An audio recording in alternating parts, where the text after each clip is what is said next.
bahwa tampak aneh apabila pemohon baru mendalilkan dugaan tidak terpenuhinya syarat formil pendaftaran pasangan calon presiden tahun 2024 setelah diketahui hasil penghitungan suara. Pertanyaannya adalah, andai kata pemohon memperoleh suara terbanyak dalam pemilu 2024, apakah pemohon akan mendalilkan dugaan tidak terpenuhinya syarat formil pendaftaran pasangan calon? Tentu jawabannya tidak, Yang Mulia. Semestinya pemohon melayangkan keberatan, atau setidak-tidaknya keberatan ketika pelaksanaan mulai dari pengundian nomor urut pasangan calon sampai dengan pelaksanaan kampanye dengan metode debat pasangan calon, bahwa dalam kenyataannya pemohon tidak mengajukan keberatan sama sekali kepada termohon, baik ketika pelaksanaan pengundian nomor urut pasangan calon maupun pelaksanaan kampanye dengan metode debat pasangan calon. Sebaliknya, pemohon bersama pasangan calon nomor urut 2 mengikuti tahapan pengundian nomor urut dan tahapan kampanye dengan metode debat pasangan calon. Bahkan dalam pelaksanaan kampanye dengan metode debat pasangan calon, pemohon saling melempar pertanyaan, jawaban, serta sanggahan dalam semua kesempatan kampanye dengan metode debat yang difasilitasi oleh termohon. Sekali lagi, Yang Mulia, pemohon tidak menyampaikan keberatan apapun. Apa yang dimaksud dengan kelakuan super cengeng?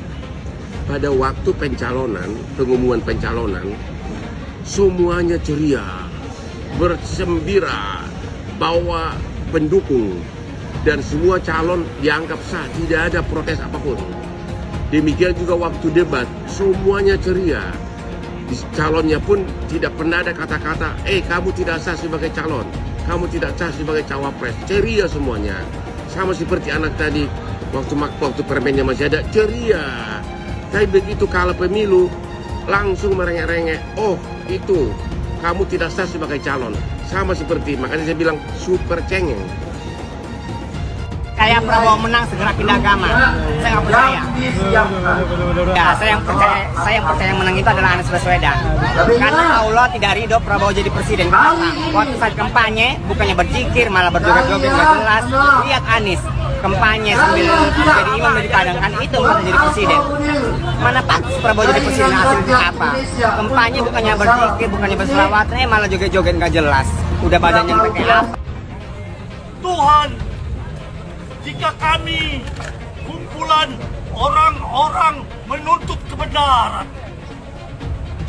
alirkan badai tsunami, arahkan alirannya menuju KPU, menuju Bawaslu, menuju Istana. Tuhan, dalam Ramadan 1445 Hijriah, kabulkan ya Roh. Antum apa, Bapak udah sepuh, udah kasih aja yang mudaan. Ntar lagi diganti nama Samsul, aduh. Iya nggak? Itu muda, Bu. Ya Samsul apalagi, pelangap pelongo. Pinter nggak sih? Yang ngomong aja kagak pinter. Udah jauh sama. Kata siapa? Pas debat kan pinter banget ya. Aduh, lawang diajarin, ada monitornya di belakang. Oh, kita emang bukan. Ngapalin ya kok, ya? Pak, Indonesia orang pinter, rakyatnya orang cerdas. Jangan mudah dibodohi. Mereka oligarki dengan semena-mena seperti itu, ngapain? Ini kalau Prabowo udah ditetapin presiden gimana ini malam ya, ini? Ya mau nggak mau diterima, udah mau gimana? Kita yang udah berusaha ya tiap hari. Katanya Perang. Itu udah perang, tapi kan tetap menangan mereka, Pak. Teman kita ditangkap-tangkepin apa itu?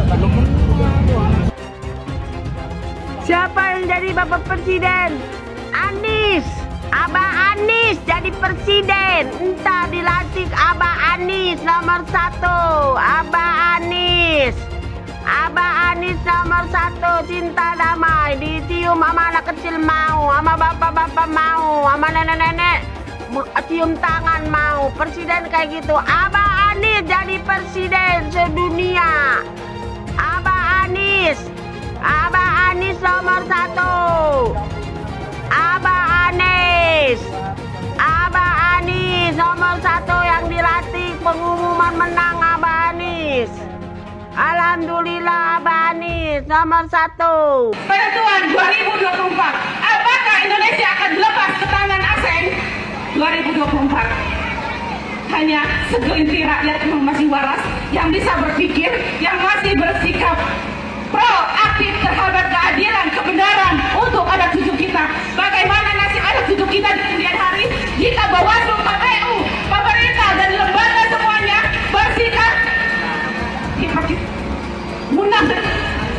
munafik.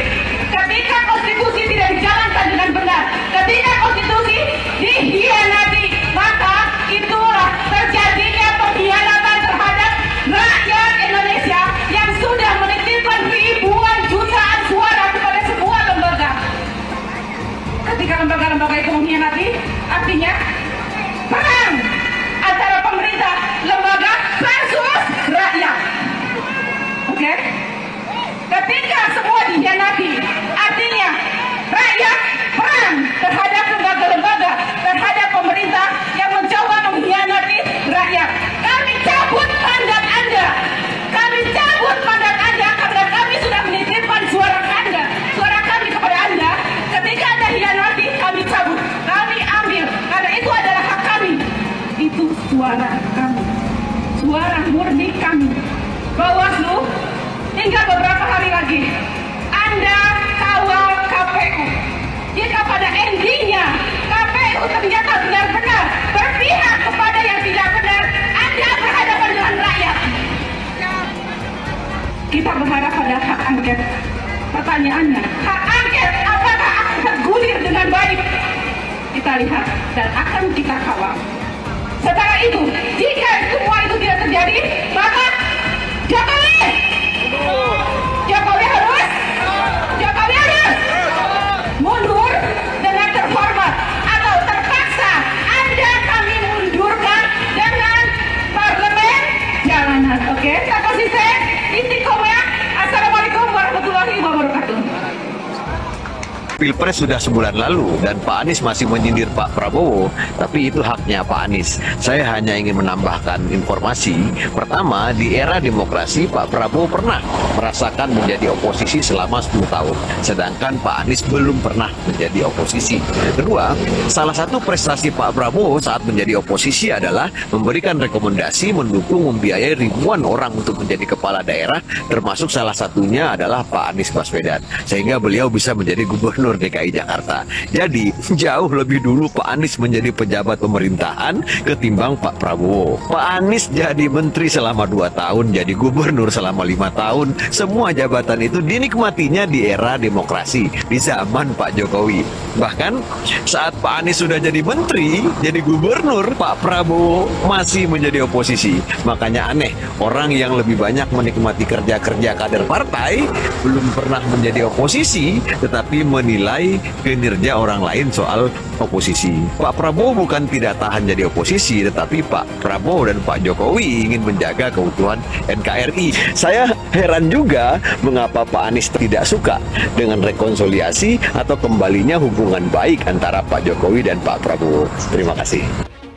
Jadi Bapak Ibu sekalian, ayolah kita sama-sama, kita kompak. Pilpres sudah selesai, jangan lagi ada nomor-nomor sana nomor situ. Itu kan presiden ya sudah terpilih presiden sekarang, ya kita bantu presiden terpilih untuk kita maju ke depan. Melindungi ini, jangan nanti pemerintahan yang akan datang ada oknum-oknum di sana lagi pengen tidak terjadi, karena orang suka kekacauan itu di mana dia bisa hidup di sana. Kita jangan, kita harus bikin negeri kita yang tertib. Merasa aneh kalau misalnya ada calon yang kebetulan tahu bagaimana mekanisme quick count itu dilakukan. Mas Anies Baswedan itu mantan bos saya di lembaga survei. Jadi dia tahu betul bagaimana quick count itu dilakukan, bagaimana survei itu dilakukan. Dia itu dulu direktur riset lembaga survei Indonesia. So he was my boss. Dan dia tahu betul bagaimana mekanisme quick count itu secara saintifik dijalankan. Jadi sebenarnya saya yakin beliau sadar dan memahami bahwa memang the game is over. Tapi mungkin karena beliau pengen menyantuni perasaan dari para pendukungnya di depan publik, dia belum mengatakan kalah.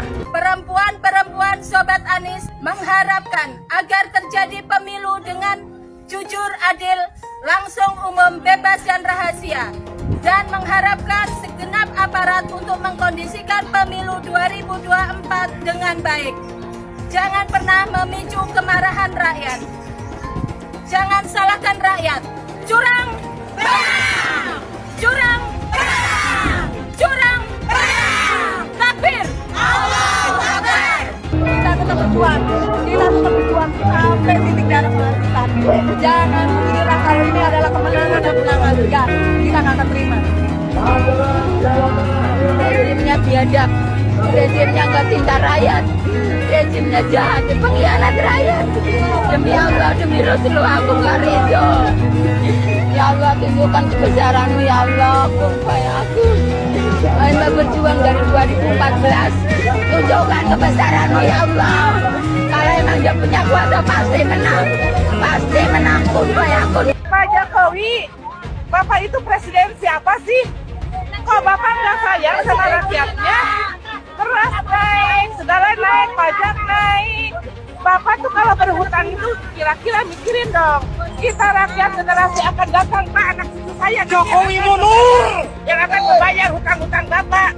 Kalau bansos atas nama Bapak, pakai gambar Bapak, tapi saatnya hutang ke negara, atas negara, atas rakyat. Gimana ya deh? Turun, Bapak harus punya rasa malu dong. Ya Allah, ya nggak punya rasa malu, tidak punya rasa bersalah. Bapak tuh pura-pura nggak ngerti, itu pura-pura on, itu pura-pura wong besok. Bapak itu pura-pura pelangga-pelongo, padahal Bapak itu mematikan rakyatnya, Pak. Kasihan rakyat ini, jangan pura-pura pelangga-pelongo. Aku nggak tahu, kalau ditanya aku nggak tahu. Masa seorang presiden nggak tahu segala sesuatu permasalahan yang ada di negeri ini?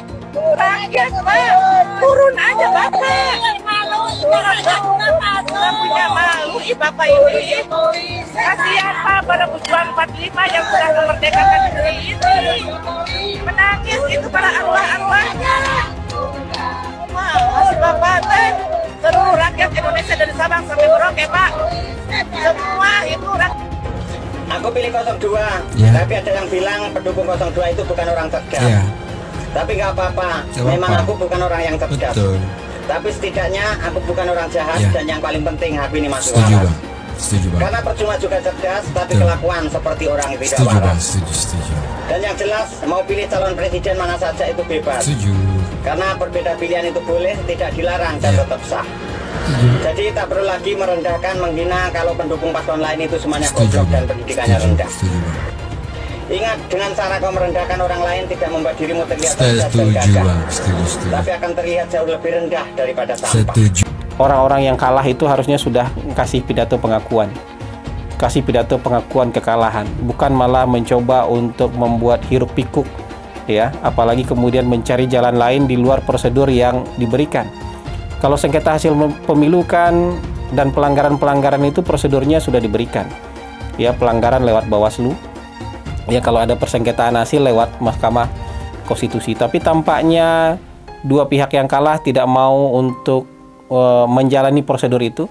Mereka malah ingin mengalihkan prosedurnya ke proses politik. Kalau ke proses politik itu sebenarnya bukan pemilunya yang memenangkan Prabowo Gibran yang akan mereka utak-utik.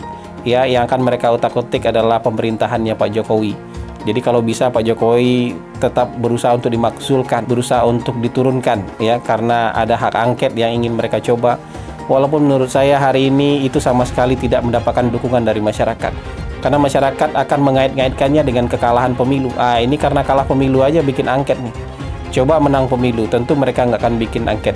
Kami sudah muak dengan pemilu curang. Kami datang ke sini sebagai rakyat sipil bergerak. Kami cinta yang namanya keadilan. Kami cinta namanya perubahan. Kami muak dibohongi, dicurangi. Dengan siapa? Tanyakan sendiri dengan hati kalian. Pengen perubahan, tapi kalau diajak bergerak untuk menegakkan keadilan di kantor KPU, KPU itu curang. Saya tanya Bapak KPU, goblok nggak? Goblok apa enggak? Tolol apa goblok? Ngakunya insinyur, ngakunya profesor, tapi diajak jebun neraka. Dia mau dengan money dan jabatan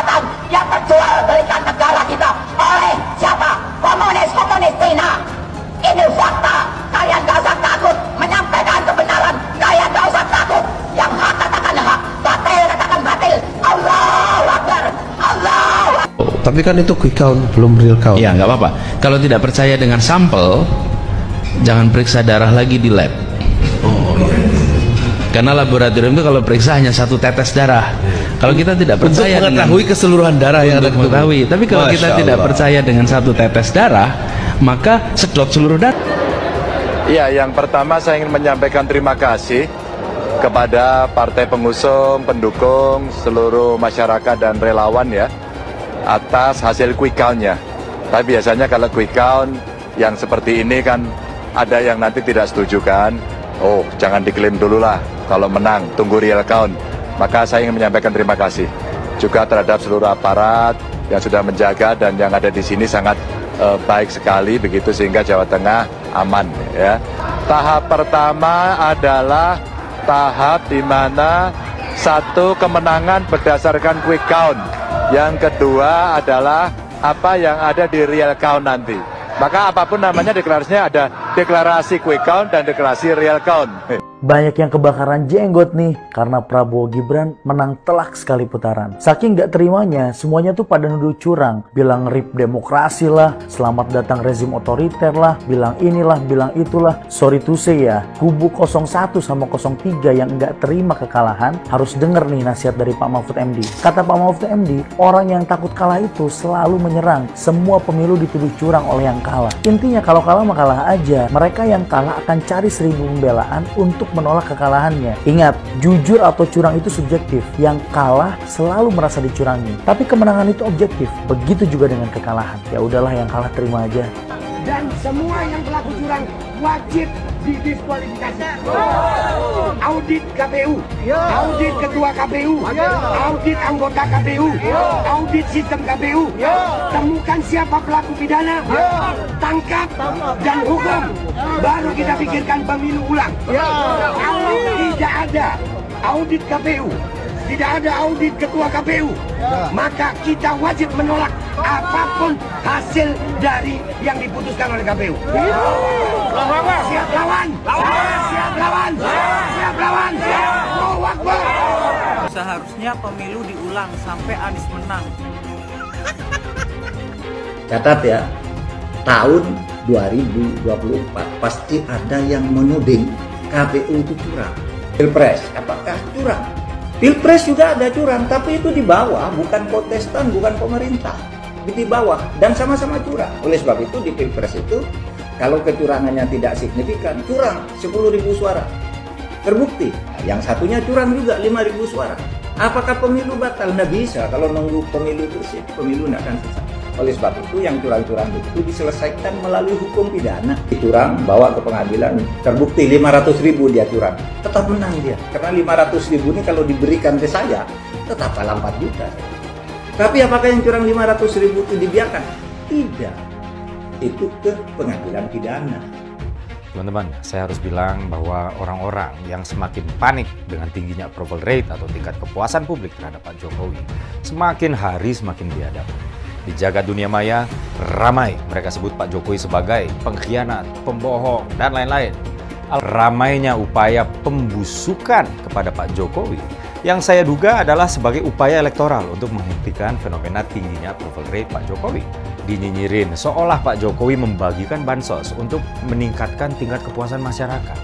Padahal saat menyusun program bansos, setidaknya 8 kementerian itu dilibatkan.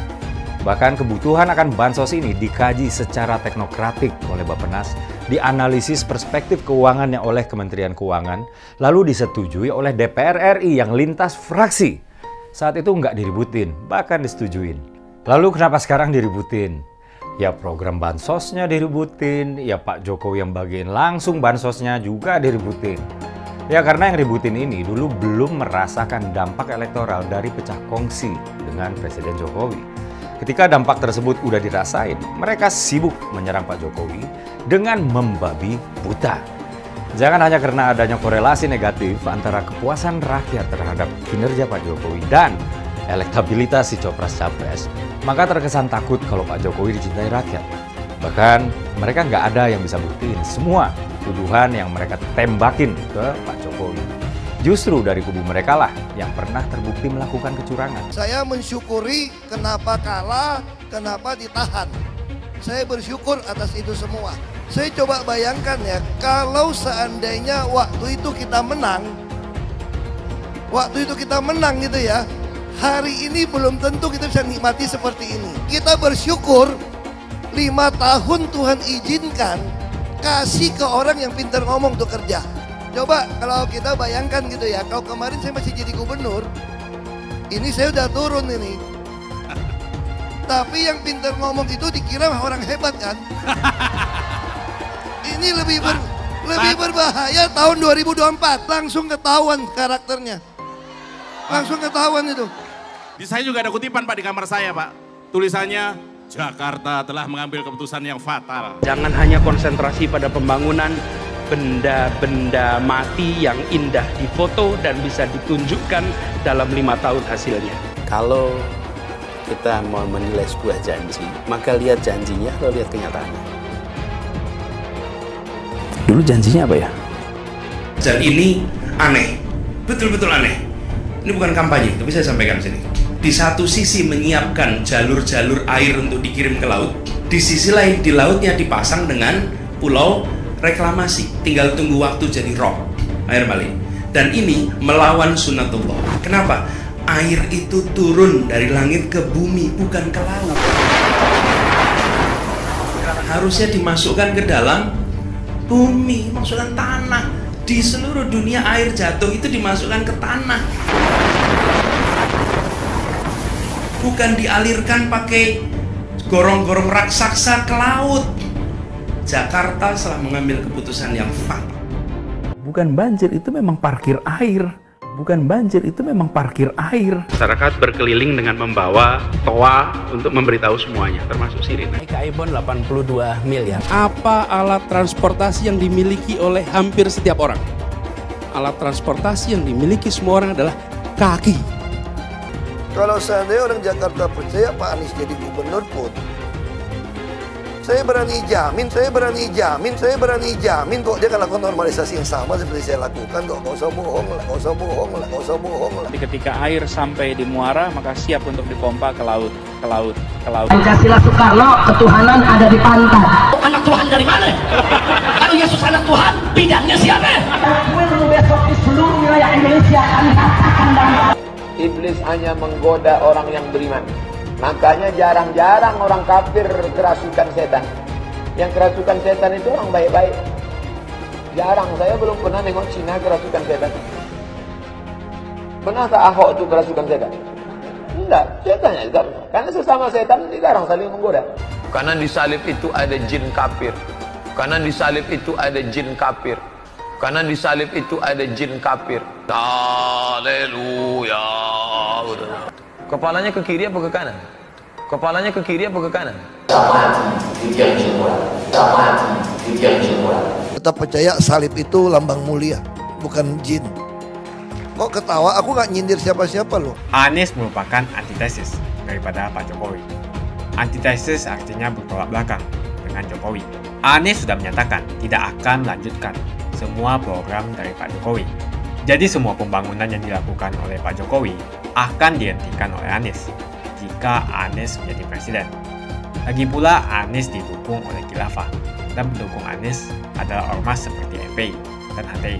Apa kita mau FPI dan HTI kembali di Indonesia jika Anies memimpin? Anies juga dikenal sebagai bapak politik identitas yang menghalalkan segala cara untuk menggapai kekuasaannya, termasuk menggunakan politik identitas berbasis agama. Lihatlah di kasus Ahok waktu itu. Kita sudah bisa melihat hasil kerja Anies selama 5 tahun di Jakarta. Tidak ada satupun janji yang dipenuhi dan tidak ada kinerja yang bisa dibanggakan. Dari DP 0%, OKOC, kelebihan bayar, Formula E, banjir, sumber resapan, jalan rusak, dan gonta-ganti nama jalan. Lihatlah rekam jejak Anies selama 5 tahun. Bayangkan Indonesia ke depan jika dipimpin oleh Anies. Dan bayangkan jika Anies menang. HTI dan FPI, ormas khilafah yang dibubarkan itu akan dikembalikan oleh Anies. Apakah kita mau Pancasila diganti jadi khilafah? Perkataan Ahok sudah terbukti dan Jakarta sudah menjadi korban. Jangan biarkan Indonesia menjadi korban kibulan Anies Baswedan. Umat minoritas, terutama kaum Tionghoa, tidak akan memilih Anies Baswedan. Berita tentang rencana bagi-bagi jatah menteri di kabinet Pak Prabowo, berita di majalah Tempo tentang rencana bagi-bagi jatah menteri di kabinet Pak Prabowo sungguh mengkonfirmasi praktek politik tidak sehat yang sedang terjadi sekarang ini di pemerintahan Pak Jokowi. Dan juga praktek politik serta hukum yang mungkin bisa dibilang mengerikan bagi masa depan bangsa kita. Pertanyaannya, apabila yang meminta jatah kursi menteri adalah Presiden Jokowi, presiden yang sedang berkuasa saat ini, apa makna dari semua ini? Apa makna dari semua ini? Apakah ini mengkonfirmasi kalau Presiden Jokowi memang ikut cawe-cawe, ikut berjasa dalam pemenangan pasangan Prabowo Gibran di Pilpres lalu? Andaikan yang meminta jatah menteri adalah partai politik koalisi yang ikut berkampanye dan memenangkan Pak Prabowo, rasanya sih wajar bila mereka ini mendapatkan jatah menteri di kabinet mendatang. Kalau mereka yang meminta jatah, itu adalah praktek politik yang wajar dan lazim terjadi di banyak negara di seluruh dunia. Apakah ini mengkonfirmasi kalau pengucuran bansos secara jor-joran dan pelibatan aparat, ketidaknetralan aparat dalam Pilpres lalu memang atas perintah dari Presiden Jokowi dalam rangka memenangkan pasangan Prabowo Gibran di Pilpres lalu? Apakah ini mengkonfirmasi kalau keterlibatan Presiden Jokowi dalam pemenangan pasangan Prabowo Gibran sudah melampaui kewenangan dan merupakan tindakan abuse of power, tindakan pelanggaran kekuasaan? Pak Jokowi memang ikut cawe-cawe dalam pembentukan kabinet Pak Prabowo. Pak Jokowi ikut minta jatah menteri. Ya, Pak Jokowi ikut minta jatah menteri di kabinet mendatang. Dan, nah ini yang perlu kita catat dan simak bersama. Pak Jokowi kabarnya minta jatah untuk menentukan nama Kapolri dan juga nama Jaksa Agung.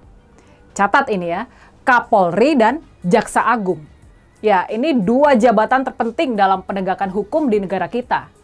Sudah sepatutnya Pak Prabowo memilih Kapolri dan Jaksa Agung yang semata-mata akan menegakkan hukum demi keadilan.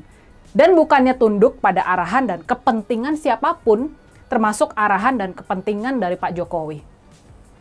Seorang Kapolri dan Jaksa Agung tidak boleh tebang pilih terhadap kasus-kasus yang hendak diusut dan dibawa ke pengadilan. Seorang Kapolri dan Jaksa Agung harus independen.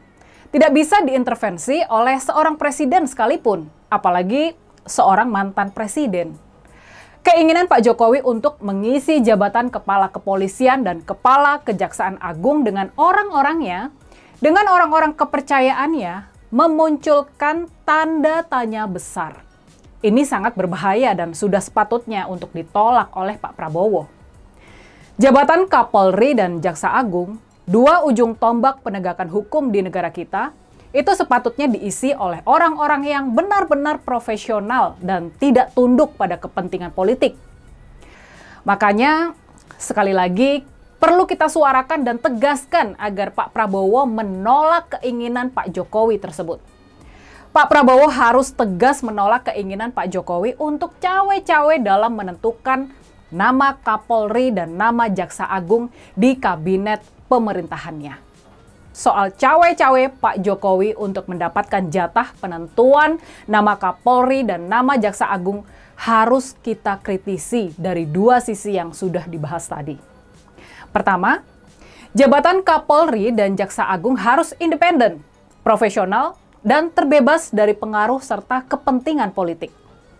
Dan makanya pula, sekali lagi, kita semua, kita sebagai masyarakat sipil yang peduli dan berdaya, kita perlu menyerukan kepada Pak Prabowo buat menolak cawe-cawe dari Presiden Jokowi ini. Kemudian yang kedua, cawe-cawe Presiden Jokowi dalam penentuan kabinet Pak Prabowo mengkonfirmasi cawe-cawe yang melampaui batas dan melanggar aturan dalam pemenangan pasangan Prabowo Gibran. Kita harus menyerukan kepada Pak Prabowo agar posisi Kapolri dan Jaksa Agung benar-benar diduduki oleh orang-orang yang profesional dan independen, yang tidak tunduk pada arahan dan kepentingan tokoh dan kelompok tertentu. Kalau penegakan hukum sudah tunduk pada kekuasaan, tunduk pada arahan dan kepentingan tokoh dan kelompok tertentu, maka celakalah bangsa kita. Celakalah bangsa yang hukumnya bisa dipermainkan dan tunduk pada kekuasaan. Penegakan hukum yang bisa dipermainkan dan tunduk pada kekuasaan itu, dia nggak bakalan adil dan dia bakal tebang pilih. Dia nggak bakalan bisa melindungi rakyat. Dia nggak bakalan bisa melindungi kepentingan bisnis dan investasi. Kita harus menyuarakan dan memperjuangkan agar penegakan hukum, baik oleh kepolisian, kejaksaan maupun peradilan, semua itu terbebas dari pengaruh kekuasaan. Penegakan hukum haruslah terbebas dari pengaruh kekuasaan dan benar-benar semata-mata hanya demi keadilan dan kepentingan masyarakat. Makanya, sekali lagi, kalau kita komit pada penegakan hukum yang adil dan kepastian hukum, maka kita perlu menyerukan kepada Pak Prabowo agar posisi Kapolri dan Jaksa Agung benar-benar diduduki oleh orang-orang profesional yang independen, yang tidak tunduk pada arahan dan kepentingan tokoh dan kelompok tertentu, termasuk arahan dan kepentingan Pak Jokowi. Dulu Anies bisa menang karena menggunakan agama dan etnis. Isu agama, ras, dan antar golongan dinikmati oleh relawan Anies. Saat itu Anies didukung oleh FPI, HTI, dan pengasong khilafah lainnya. Pada akhirnya Ahok harus kalah, namun kekalahan dia adalah kekalahan yang membuka mata rakyat Indonesia bahwa masih ada orang-orang yang menang dengan cara menggunakan politisasi agama atau politik identitas berbasis agama. Ternyata banyak sekali orang yang dengan mudah terhasut lewat jalan-jalan seperti itu. Relawan Anies terutama dari FPI, HTI, PA212 seperti Bahar Smith dan Rizik Syihab selalu menghujat Cina, etnis Cina. Tapi saat ini negara Cina sudah menjadi nomor 1 di dunia. Saya bangga sebagai Cina. Etnis Tionghoa dicap sebagai pemberontak, sedangkan etnis Arab dianggap sebagai Tuhan atau tuan dari pribumi. Etnis Arab dipuja-puja dan dianggap sebagai dewa.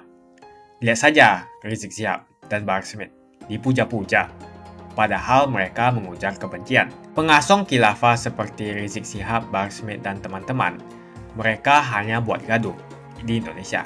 Sedangkan negara yang mereka sanjung-sanjung itu, Arab Yaman, masih belum maju dan masih terbelakang.